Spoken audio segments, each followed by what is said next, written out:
I want it put on record that while my troughs might look nice and they will look beautiful when they've grown in, that fucking monstrosity, that absolute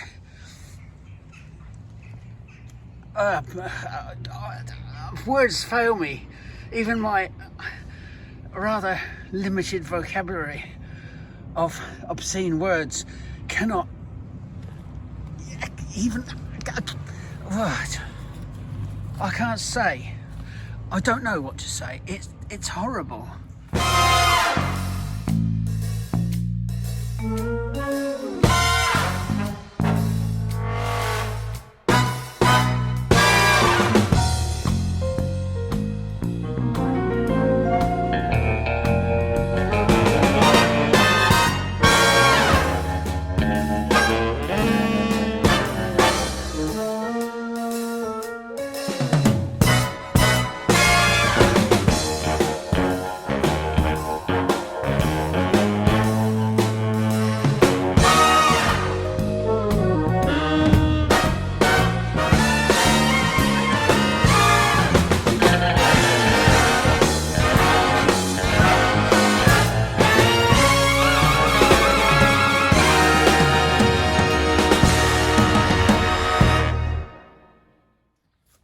Right, it's come to the time of the year when it's like, was it mid-January?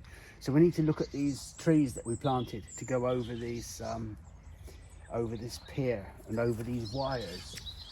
Now I've been through some summer pruning and winter pruning before, but it was some years ago, and we can do it a little bit more depth now. You can see here, this is a pear. The same for apples. We want one to go along and there, and we want one to go up. Now of course we need to fill up this wire here and this wire here. If we just left this and filled it up as soon as possible, it would just be bare stem, because all the tree wants to do is extend its growth. So we need to cut it back, and by cutting it back we activate the buds along the stem. So I usually cut back about 1/3.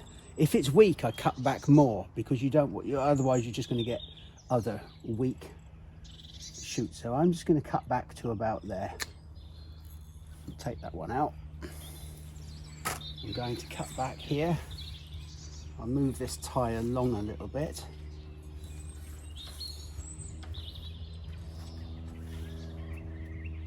And you can get in there. I'm just going to, I tend to like to cut to a downward bud. It's just my preference. So I'm just going to cut to this one. This, it really doesn't matter if this side is a little bit longer. You're not looking for balance at this period. You're looking to grow stems along here with active buds. Throughout the summer in the future, these will put up extension growths from these buds. Those you'll turn over to summer pruning, and you'll cut them back to 1 inch or 2. I'm going to do the same on the bottom. Now this is a very weak stem on this pear, so I'm loath to keep it, but we will. So I'm cutting that one fairly drastically back, and this one here, again, I'm going to find a downward bud and just cut that off. It seems counterintuitive when you're wanting to fill up a space to be trimming it back. Up here you can see we need to grow along this arm. We need to get rid of this long shoot, because if we leave this, it's just going to go upwards, so the tree reaches its extended height, its genetic height. Again, with these, I usually cut off at about the wire level. There we are. Now this bud here at the top should become the new lead growth. More on this in a minute. And these two here we can encourage to go along. Well, the extension growth. Well, there is a method we can use to activate these buds or stop other buds developing, and it's called nicking or notching. I'll explain that to you in a minute as well. It's very important in this sort of case that we decide which buds we really want to grow out. We obviously want this one to go on as the extension growth, and we want a couple to go along here for the to create this new arm.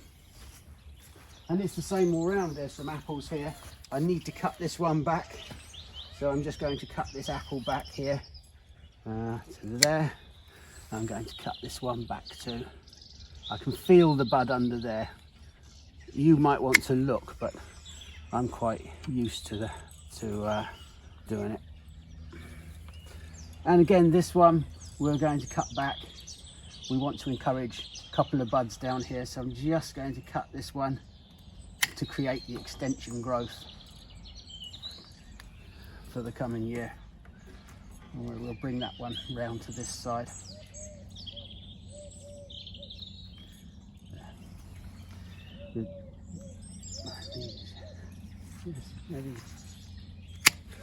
And there we are. There's a bud on the other side, which is going to be the new extension growth, and hopefully we will get these 2 or 3 to develop for this wire here and this wire here. And so you go around all your apple trees and do that. If there's any little feathers, like pointless buds, then cut them back.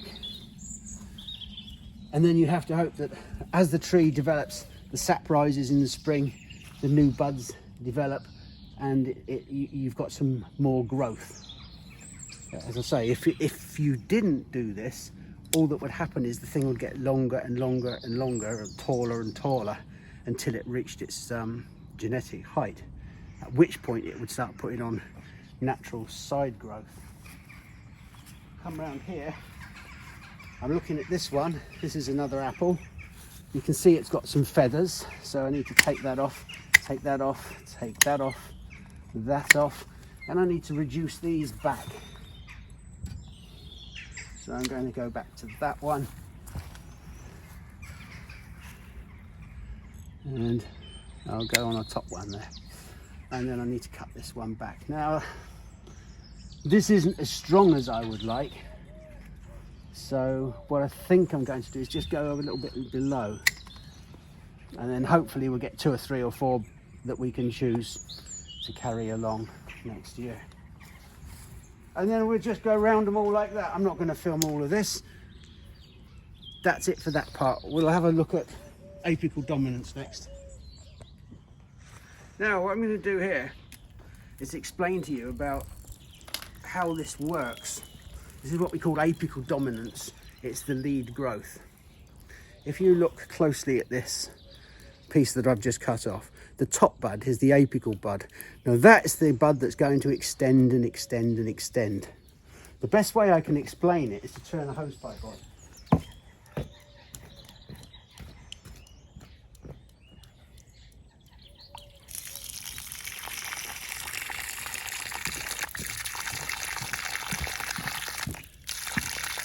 I'm sorry if the cameraman's getting a bit wet.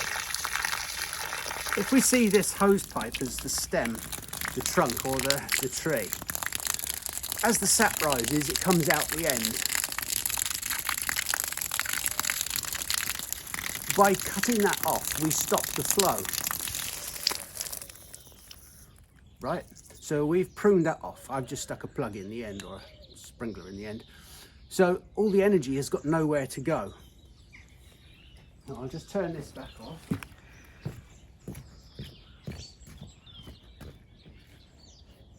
I hope this explanation makes some sense to you. Now, effectively, what we've done with this hose pipe, sorry about that, it got a bit wet, is we've cut off the apical bud. So the sap has got nowhere to go. The energy, the hormone isn't creating the need for it to go upwards. But this energy has got to go somewhere. So what happens is it comes out of these buds. The easiest way of showing you that is to drill a couple of holes in this hose pipe.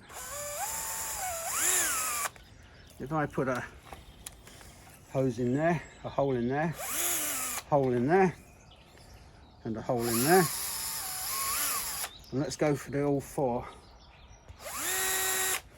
Right, now those holes that I've put in there represent these buds. if I turn the water on again,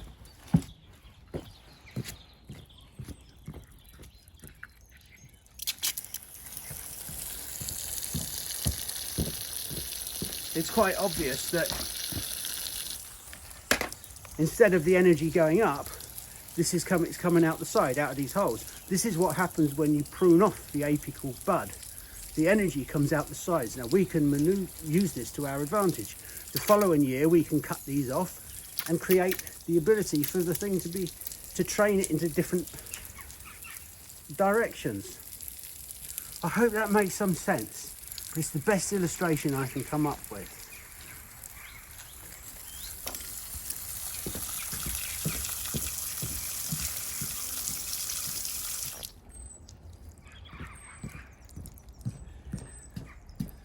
Now, when we've cut off our apical bud, I need to get right up close, right? We are left with this, and we know that the energy is going to come out of these buds, okay? Now we can do something called nicking or notching. You have to imagine that this is what's left on the tree. This is obviously a bit of pruning just for a demonstration. So if we don't want this bud to be used, we can make a notch. We cut into just below the bud, and then we draw down. Okay, now that's made a notch there. So when the energy is coming up, it's not going to go into this bud. It's going to bypass and go into the next bud. Now, what we can do with that bud is to do a similar thing and above, and we put a nick. So there we are. This is called nicking and notching. So we put a nick above there and we've notched below there. There we are. Now when the energy comes up there, it's not going to go beyond there. It's just not so much, it's going to be pushed into this bud, so you'll get more coming out of there. And that's how we can make sure that the buds we want to produce extension growth do so. Okay, I hope this makes some sense. Nicking and notching is a very old art form that fruit growers used to use. Art form, it's not an art form, it's just a method. And it's not a skill, it's just a method that can be learnt. The reason really we use nicking and notching is because I've got to cut this one off here because I want a branch to go out there and there. I can't do two at once. So what I'm going to do is cut this back to a bud. The bud is on the back side here, so you can't see it. Okay, now because I've cut that off, many of these are going to try and become the new dominant growth. Now we really don't want these lower ones to do that, although I do in this case, because there's not much of one here, so I might put a sort of a notch above a bud there. But we don't want all of these ones in the middle here. So if we just nick below the bud, you can see here, this one is of no use to me, this bud here, because it's between the two stems. So what I'm doing is I'm cutting in just below the bud.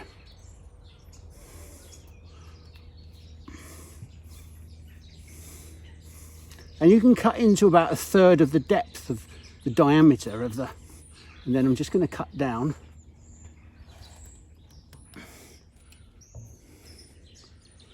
into that horizontal cut. It's quite awkward here because I'm kneeling on a bulb bed. There we are, and there's a nice little nick there that will stop the sap flow going up through into this bud. So that bud should become redundant. So more energy will go into the ones up here that I really want. I could do the same on this one as well, and that one, and maybe leave those two or three. The reason we cut into a bud, I can just show you horizontally first. Right, now we cut in on the horizontal plane, and then we cut down. We cut down to that like this, okay? If we did it the other way around, we cut down first, like this. if we cut down first, we could split further than we need to, and then we go in horizontally. We might leave more of a split down there. So if we do the horizontal cut first, okay, there's the horizontal one. We can cut down to that, and then there's a nice clean break there. We haven't split down the bark, which could let more disease in.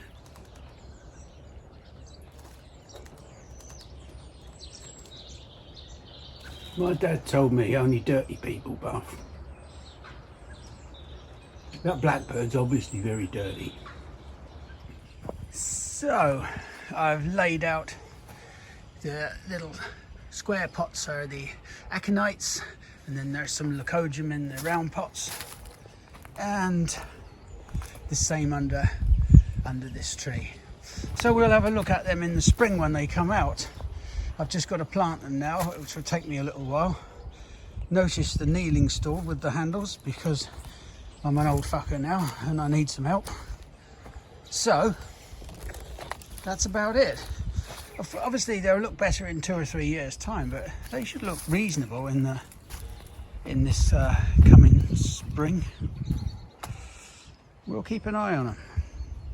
That's why it's, rather than buy bulbs, you're very often, if you buy bulbs or with aconites, you need to grow them in the green really.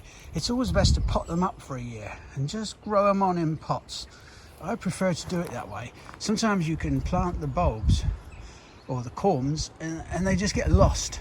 It's the same with a lot of bulbs, anemones and things like that. Just pot them up for a year, and then when the leaves have died down, just put them somewhere shaded and just keep them a little bit moist in the summer when you can remember. And that's about it.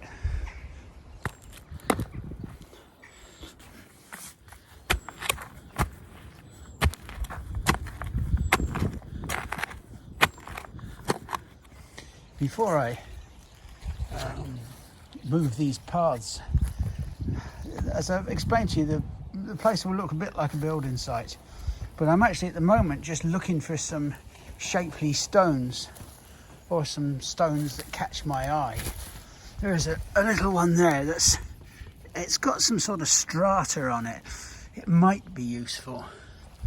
A little bit of moss is nice, but sometimes stones have or rocks have a little bit of a crystallization about them, and they can just glint or gleam. The right stone always seems to jump out at you. I'm looking at that one on there. Well, I don't quite know why, but I'll show you what I'm doing. You know the hypertufa troughs I put on the pier. I'm just on planting them up now, and you can see here, this is an Abies icebreaker.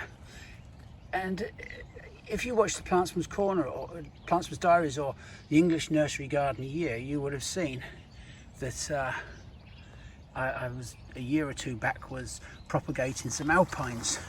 Well, these are the alpines now. 18 months, 24 months later, and they've made nice little plants.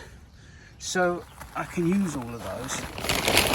The troughs, I've put in some alpine compost and sunk a couple of stones in, just to give it a sort of a natural feel. And then we're planting around those. I haven't started on this one. I've just 2/3 filled it with alpine compost. What I like to do is I like to get the things planted and plant them proud, because I'm going to put a thin layer of an ordinary compost, because I like them to have a little bit more feed than is found in most alpine composts. It's just a personal thing. And then I will dress them with a horticultural grit over the top. That it traps in a little bit of moisture, but it also allows a bit of drainage. It sounds counterintuitive, but it just works well, and it just makes them sing a little bit. It makes the plants pop. So we'll do that afterwards. I could be quite generous, because these plants haven't cost me anything. They were just things that I propagated myself and at Eggleston, and we can just sink them into the compost. But as I say, I'm going to plant them just a little bit proud, so that enables me to have a little bit of room to put a thin layer of compost on and a dressing with grit. So far, I'm quite pleased with them. Obviously, we'll wait until the spring and see how they look. They need a year to grow in, but in actual fact they don't. Very often troughs look nice within a few months. It's surprising how alpines seem to take when they're given a little bit more leg room or root room. Plants don't have legs. Wanker. Just while I was filming that thing, I just happened to catch this in the background. It's very late to lose its leaves, but this is a little Berberis. I'm not a great lover of Berberis because they're prickly bastards, but this is one called Admiration, and I really do admire it because it's just a lovely thing. It goes this lovely colour, and it's not a big doer. That's been in 5 or 6 years. If it gets too big, I'll prune it over, but I'm really quite impressed with it. In the autumn, it looks really, really nice. Lovely splash of colour, and it really is, what, it's the 20th of November today, 21st, 22nd, I don't know. I don't even know what day it is, but it's late November. So these are the troughs when they're planted up. There's a part of me as a typical English gardener that actually likes the look of the soil and the plants, but it's not natural to most alpines that grow above the tree line and in scree and that sort of thing. So we try and work the grit, the dressing grit, in around them. I'll show you how I do that in a minute. It's not hard, but it's better if I give you a little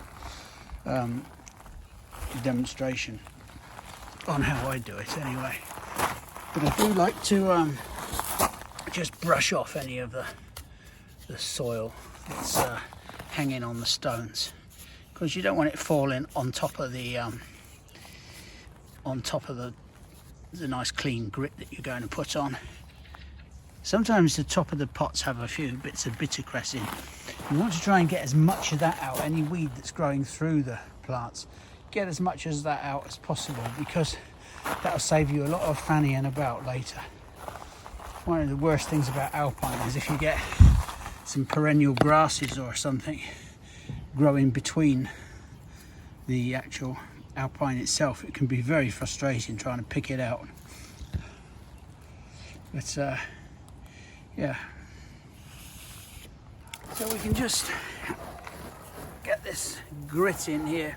It's probably a good idea just to press down the soil around them, just to really get it around, and your fingers make some little divots for the grit to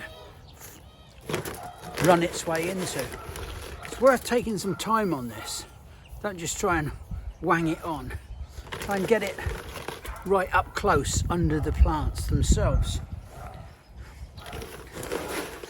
And if you can just work the grit down, you're really looking for these alpines to sort of sit on the grit like a scree. Of course, the proof of the pudding will be what they look like in the spring.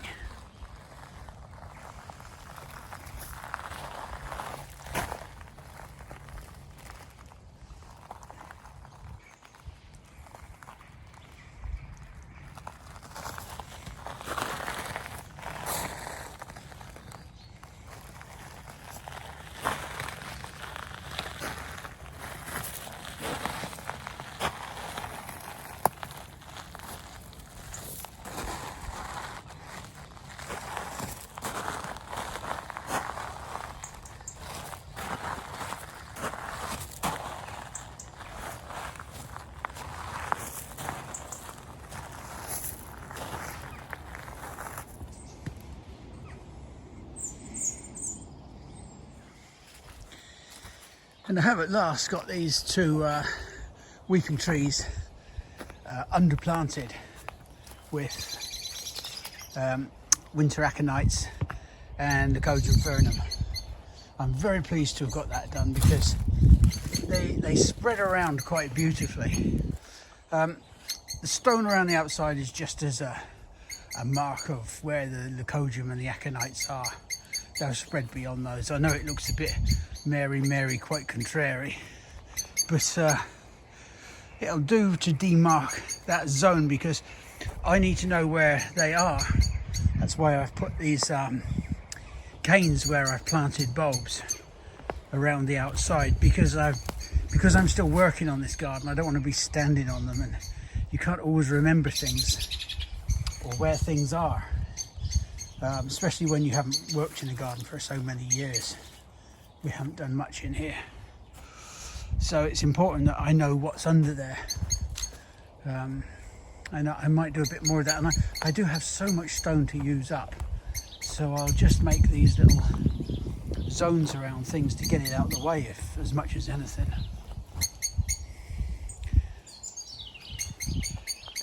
The other thing, of course, I need to do is, because this path is being widened, edged, and a hard bottom of gravel, much as with the pier, just not quite as deep, and new edges put on and steps put in. I need to know how wide I can go, and where any underplanting with bulbs begins. So it just makes that demarcation better. Up this side here I'm going to plant some trilliums. I think I've already mentioned that, and there's quite a few other plants here that need to go in, and again I need to demark the zones where they are, just so that I don't lay a path over the top of them, which would be fucking annoying to say the least. Yeah.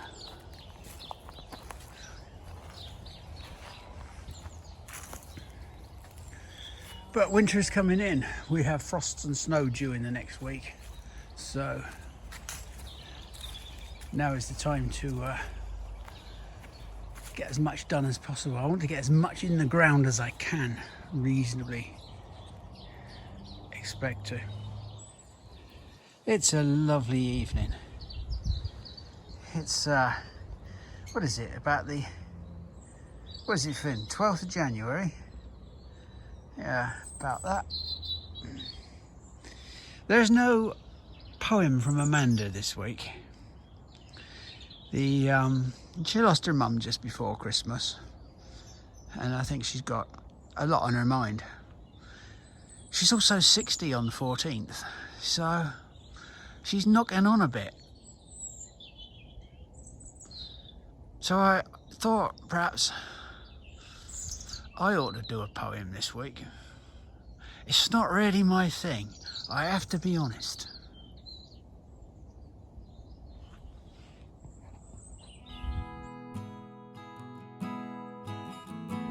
She's the whisper of the leaves as you walk down the street. She's the smell of certain foods you remember, flowers you pick, the fragrance of life itself. She's the cool hand on your brow when you're not feeling well. She's your breath in the air on a cold winter's day. She is the sound of the rain that lulls you to sleep, the colours of a rainbow. She is Christmas morning. Your mother lives inside your laughter. She's the place you come from, your first home. She's the map you follow with every step you take. She's your first love, your first friend, even your first enemy. But nothing on earth can separate you. Not time, not space, not even death.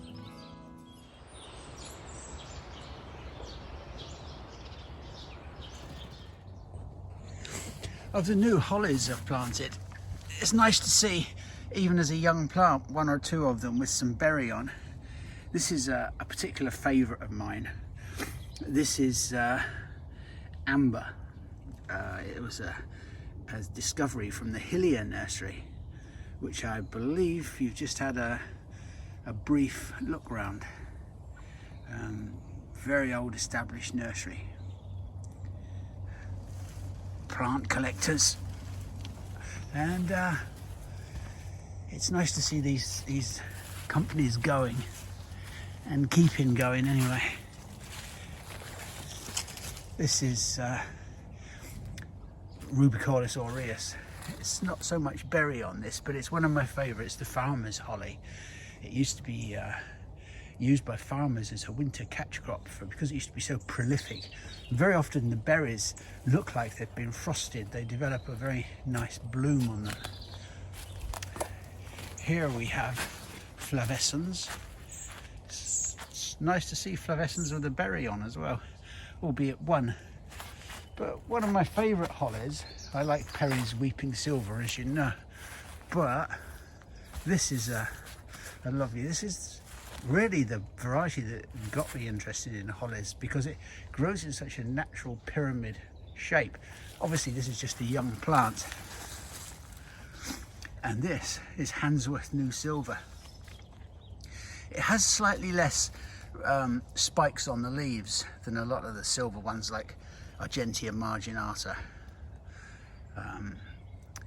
and Silver Queen, but it's a prolific berrier given good pollination, and most villages would have that because they would have plenty of holly hedges around. The berries grow in sort of very nice clusters on the second year wood and beyond. It's just a lovely holly. Obviously this is a young plant, so hopefully if I keep going and remain breathing, we can keep an eye on this and see how it develops. But it is a very, very lovely holly, and each year we'll have another look at it and see how it's doing. Okay, I've got some months to do this. The spades, the tools I got from Roughneck, the little shovel for clearing out the trench and the spade for digging down it, excellent. You can see here I've got this really cleared off now. The pipe is laid with an inch or two of soil over the top, and then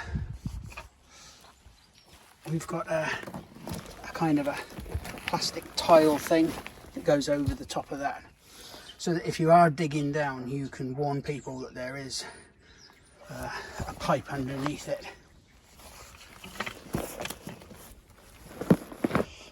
There. So there we go, and then we'll just backfill onto that. It's not a job I particularly, it is actually quite a hard job because of the amount of roots from these trees and the amount of rock in the garden. This is all coming out. But we'll go down.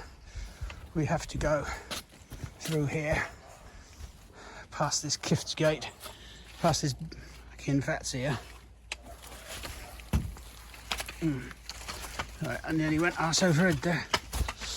A lot of the time, the new path is going to go over the top of this, but we can go all the way down this side, so I'm quite happy with that. There's a little bit of trench here that I dug earlier, but I needed to stop at the other end because I had to lift up the patio, or part of it. Under there, because we feed the birds up there, you get quite a few rats, so I generally just shoot them if they appear. But what I'm doing is laying in a water pipe as well, because I want water down where the workshop's going. I want it on the pier, so you're not dragging hose pipes around. If you drag hose pipes around, they do an awful lot of damage to your plants. The patio needs repointing, which I'll do in the summer. But here, this is all down these holding stones, these where the patio butts up to. There was rat runs along there, so I filled them with post hole cement. So that should stop their little game. And here is the armoured electric cable, and There's a water pipe there which will be connected up at a later date. There we are, so that's what I've been up to. Nothing particularly gardeny. But it's been, I just have to keep plodding away at it, a yard or two a day. Right, I'll just take these off because I look like a wanker. These are, just having a little look at these. Let me show you how they work. I'm really impressed with these. If you've got a big trench to dig, you can see here, if the cameraman can have a little, can get up a roll there, you can see how it's working. So what I'm doing is using the spade, the trenching spade, to just go down. It's not so bad here, but it is a problem because there's lots of roots, because you're coming through a woody area that you can get down quite well. Obviously I have to go down almost 2 depths of this spade, so I have to go down another to about there. But it goes in quite well. And then we turn over to this one, which is the trenching shovel, and we scoop it out. Really works quite well. The problem is when you hit a root and the shovel goes under the root then knocks the soil off. So what you have to do is go down and then get in and trim off the roots so that you can scoop the soil out without all the roots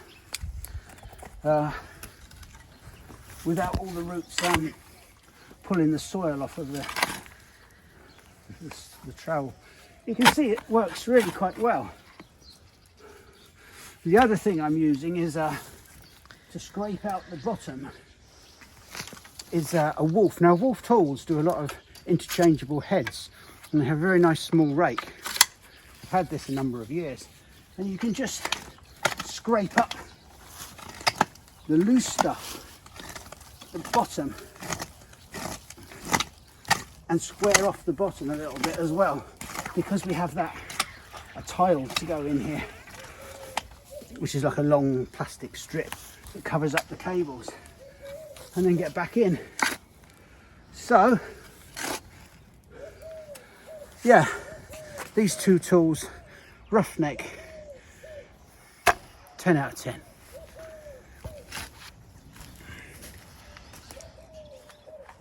What I'm doing here is I'm going to put in the water pipe, I'm going to put a T-union, T-junction there, and then run a water pipe under the lawn here, under the grass path. It's not really a lawn now. And then through this upright, then have it come up this post on the inside so that we can fill a hose or fill a watering can or whatever, or put a little hose on and water all the things on the pier. It'll be so much easier than dragging a hose pipe around and damaging your gardens, your borders, your plants. So it's coming on all right. It's just it's a bit far-arsey getting it all done in a bit at a time. Somebody said to me, why don't I find a teenage lad to come in and dig the trench for me, or pay him. Well, most of them you can't get out of fucking bed in the morning. People don't like physical labour these days. It's one of the problems you have when you have a business or whatever that requires a lot of physical work. People are not prepared to do it like they used to be when I was a youngster. In those days, farms, for example, might have 12, 15 workers on. Nowadays, it's all machinery, you know, you don't have any. It's subcontracted or one worker. And because the machinery is so much better, and they just sit on the tractor, and even that now, there are some people that can do fields without even having a tractor driver on there. It's done remotely. So the work, it's not the work ethic as much as what people are prepared to do these days that's changed. And it will always be a problem in the horticultural industry and agriculture, and I assume it would go right through other industries. People don't like physical stuff. It's just the way it is.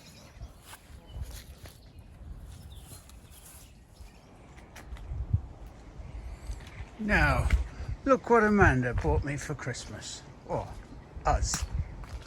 Look at that. That is a wind sculpture. There's very little wind at the moment. Oh, it's just picked up. It's an amazing thing.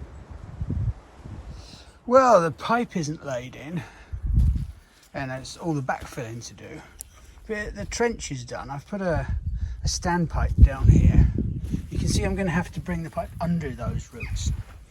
And there are some roots there that they're going to have to go under. And it goes along here. And that should go into the back of the shed there. But the trench is actually done. It's just the actual laying the pipe in and the water pipe is quite hard. But yeah, back-breaking. And the back filling is actually really difficult to drag it back in, but it's done. And there you go. It's bendy because of the roots. I've tried to avoid roots where I can, but here, down into here, oh, it's a big old ash tree root, and they are, I'll lay the things under there because it's near the end. It's going to be a lot easier because it's not so much to pull through. Yeah, the last bit's not quite deep enough, but I'll do that nearer the time because they'll need to get there round and about. I'll have to put a board over it so they can walk around. Very pleased. Well, it was a lovely day, and I think I'm going to bung in my clematis, the rest of them. I've got about another dozen to put in. This is one called Varda's Primrose. It's a lovely clematis. Now, one of the problems people have with clematis is Clematis Wilt. Now, clematis, people see a clematis wilting and they automatically think that they've got clematis wilt. It's not always the case. In actual fact, there's some controversy, or it's not controversy, nobody really knows exactly which fungus causes the wilt. Some think it's Phytophthora, and then there's another one, Phora or something. I can't remember what it is. And then there's another one that begins with A, and I can't remember all them. And of course, sometimes if slugs get into the stem and sort of chew away, or mice damage even, mouse damage, they can also make clematis wilt. There is a standard planting that if you plant a clematis, you plant it 2 or 3 inches deeper. I do this as a matter of course. It's supposed to create more buds below ground, so that if it does wilt back, the ones below ground come up. It doesn't do any harm. I'm not sure if it stops it altogether, but it's worth doing, and I'm going to show you how I plant a clematis anyway. You don't want to fart around with them too much. Again, I'm not a great farter around with plants, but we'll go through planting a clematis.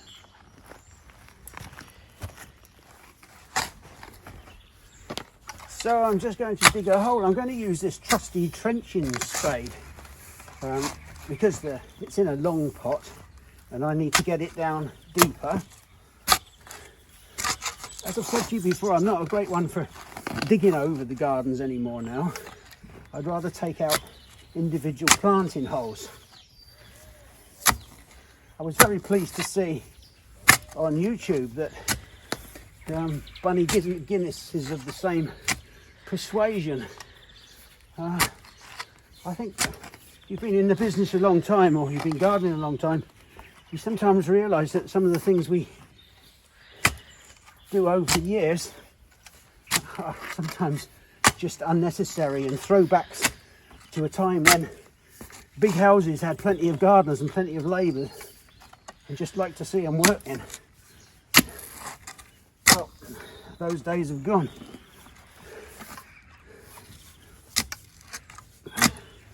And the days of tied houses and free milk while you're able to work, they've gone as well, thank God. So that should be a couple of inches deeper. So I'm just going to, just you can see, now I'm not going to tease out any roots or anything like that. I'm going to put that in there and just backfill it. Nothing too, now that's a couple of inches deeper. It feels odd doing this because as a gardener you're taught to put a stick or a cane across the planting hole and make sure it's at the same depth if it's a shrub or anything. I'm still not convinced of the need to do it. Yeah, poor old Tucker's hurt his foot. There'd be no walk for him today. He's a funny little fucker. He didn't like discomfort, like any of us. Anyway, that's beside the point. So then I'm just going to put in a couple of canes.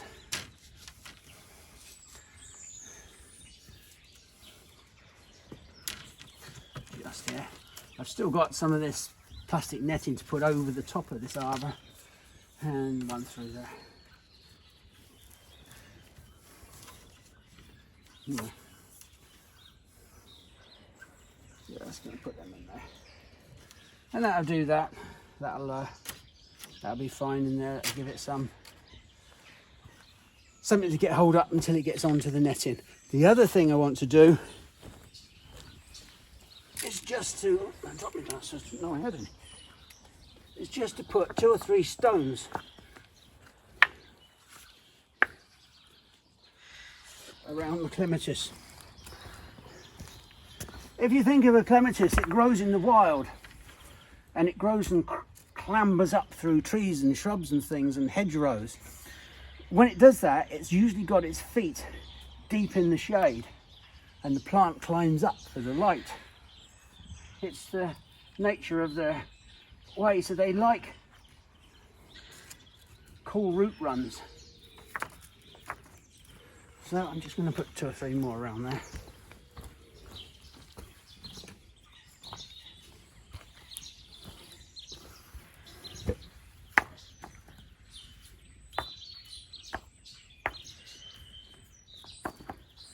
Maybe one more. There you go. So that's it. That's how you plant the clematis. I'll probably tie that to the middle cane in a while. Job done.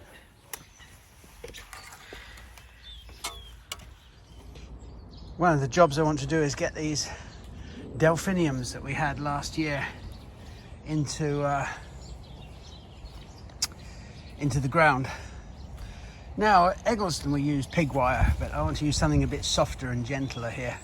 So what I'm looking to do is use some of these large bamboo posts.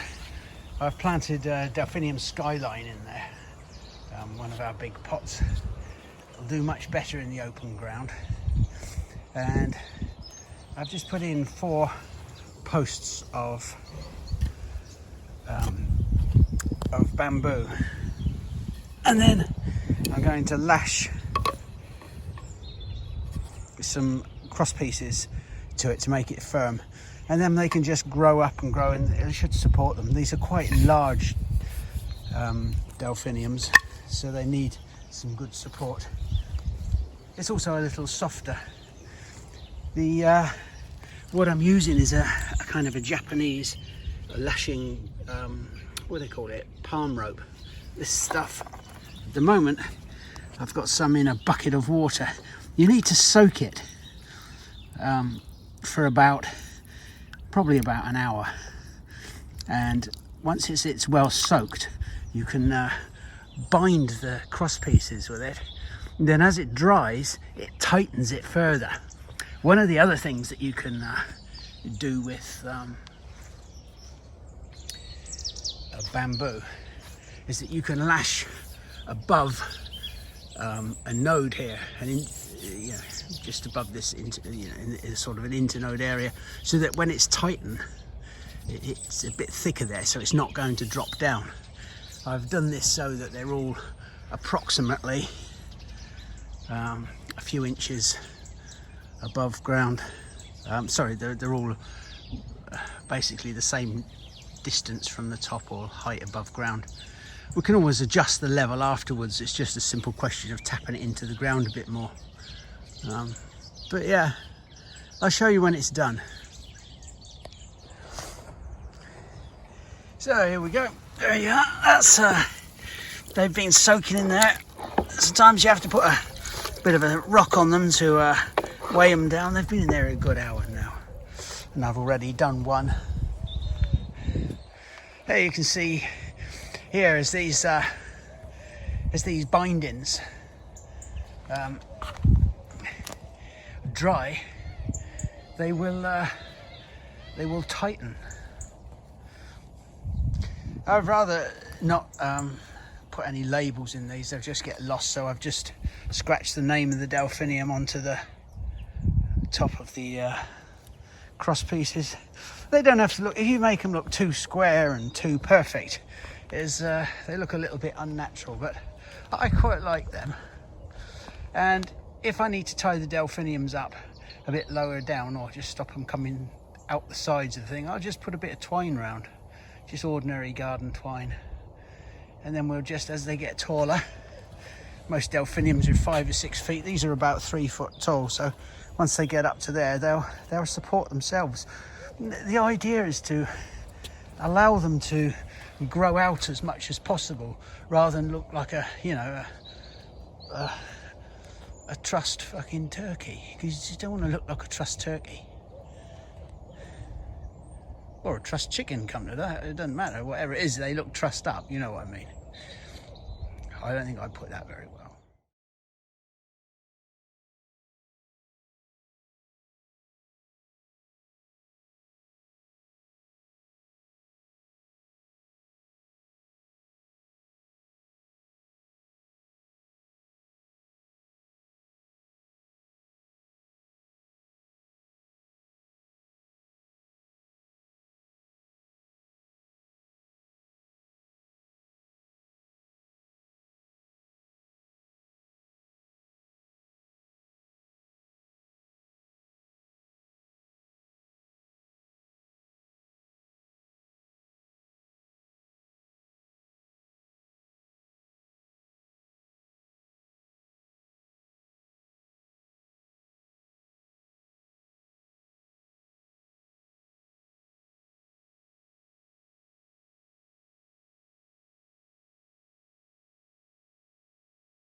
One of the criticisms levelled at gardening programmes, I don't know about YouTube, but certainly on national television, things like Gardener's World, is that they have unlimited funds in which to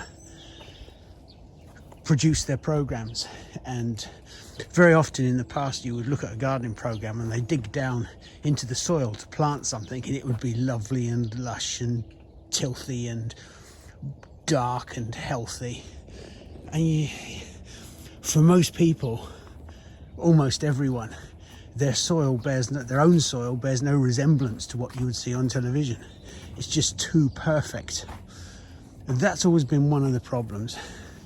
And in this series of videos, we hope to redress some of that and deal with costings, because it's okay if you've got plenty of money.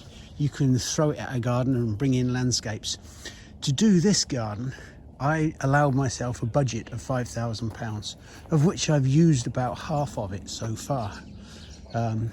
Mostly on putting in the armoured cable from the top of the garden, from the house and around to the junction box, and trenching down to the bottom, and all of this timber and bamboo.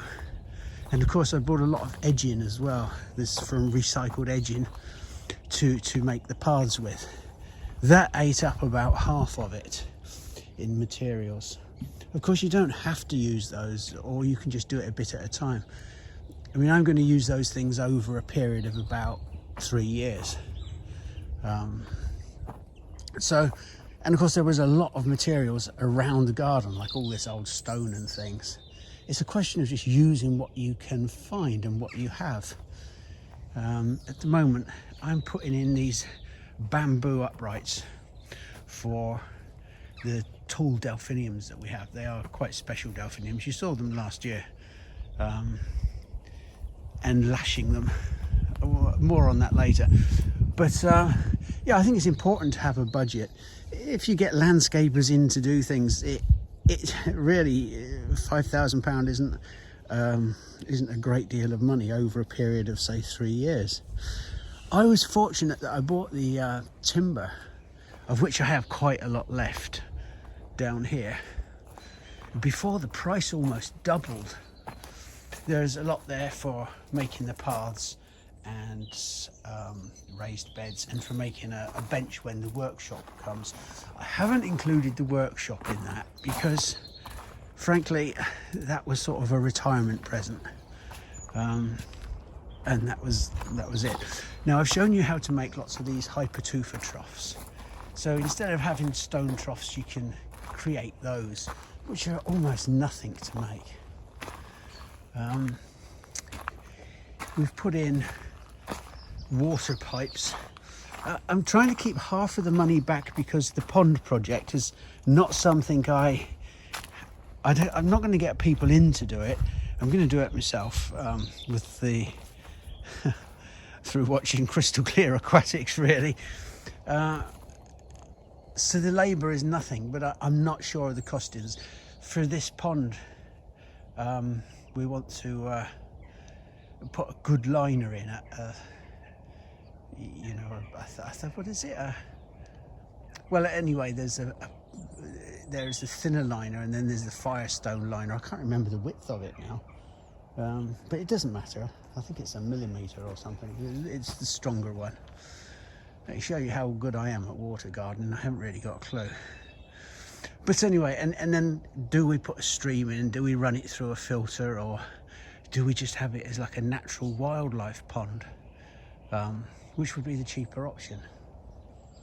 For me, I've been fortunate in as much as a lot of the plants, I'm a plant collector. I mean, that's what I do for a living, or did for a living. They're next to nothing. There's no real cost to those. For anybody else, that would be a cost. But what the idea is to do is, once the workshop is up, we'll show you how to create these plants, as long as you have the patience, and a couple of years, how you can create the same plants for nothing, just through cuttings, divisions, and a bit of grafting, budding, and so on. And you can reproduce almost any plant. What did I do? I did buy a few clematis, and I bought quite a lot of bulbs, but they're within that budget. So we've spent about half of the budget. The labour obviously is free. I'm not doing anything, but I know people who do a little job and it costs thousands, and you think to yourself, well, you know, they could have done that themselves, unless of course they're old or knackered or just don't have time, but they want a nice garden. For me, it gives me a lot of satisfaction, and it's nice to see things, even though it's what, the 21st of January, it's nice to see things spring into life. Look at that. There's a part of me that's pleased to see these, and there's another part of me that says, oh no, not more fucking snowdrops.